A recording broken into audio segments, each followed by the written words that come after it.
California University fired 54 grad students who were striking for higher pay. In this photo you see some students at the University of California, Santa Cruz. They are demanding a pay increase because they are struggling to deal with skyrocketing housing costs in the area.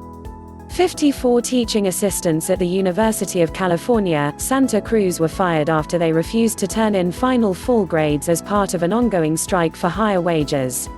It is extremely disappointing to us that we have to take such a drastic step, but we ultimately cannot retain graduate students as teaching assistants who will not fulfill their responsibilities, Lori G. Kletzer, the school's interim campus provost and executive vice chancellor, wrote in a letter to students and staff on Friday. News script from CNN, by Nicole Chavez. About 200 graduate students at the Northern California campus starting withholding grades in December, demanding an increase in wages of $1,412 that would help them cover rent near the school. Earlier this month, the students started holding protests on campus and many stopped teaching, holding office hours and conducting research. The strike, which is not authorized by the union that represents the graduate student employees, is in violation of the current bargaining agreement, the university said. All clips may not represent the story. UCSC President Janet Napolitano and other university officials have continuously expressed their disapproval of the students' actions. In a February 14 letter to the university community, Napolitano said she won't accede to the students' demands because it would undercut the very foundation of an agreement negotiated in good faith by the union. We are sympathetic to the high cost of housing in Santa Cruz and the pressure this puts on TAS, but a wildcat strike is not the way to get relief, Napolitano said in the letter.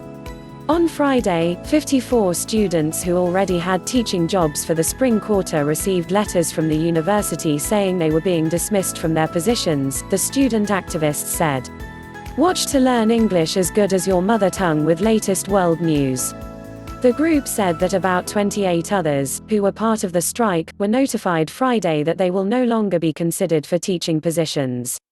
Union, shocked by university's decision, in response to this grave administrative escalation, we call for the cancellation of classes on Monday and for everyone to join us on the picket for a press conference at 9 a.m., read a posting on the student activists' website.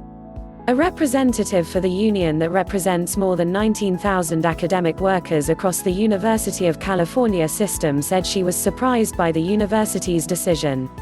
We are shocked by UC's callousness, and by the violence that so many protesters experienced as they peacefully made the case for a cost of living increase, said Kavitha Iyengar, president of UAW Local 2865, in a statement. Instead of firing TAS who are standing up for a decent standard of living for themselves, UC must sit down at the bargaining table and negotiate a cost of living increase. Last week, the university filed an unfair labor practice charge against the union, claiming the union has failed to stop the wildcat strike by the graduate students as it is required to do by the collective bargaining agreement. The union responded by filing its own unfair labor practice charge, alleging the university has refused to meet with the union to negotiate a cost of living adjustment. Kletzer said the university recognizes the students' financial and housing challenges and officials are already working in ways to support them. Some of those efforts include an annual $2,500 housing supplement and the creation of 2 temporary housing assistance programs as well as a working group to develop a strategic plan for graduate program support. The students have highlighted a real need for greater support because of the high cost of housing in Santa Cruz and limited campus housing available to them, Kletzer said. Please subscribe to my channel. Thanks for watching.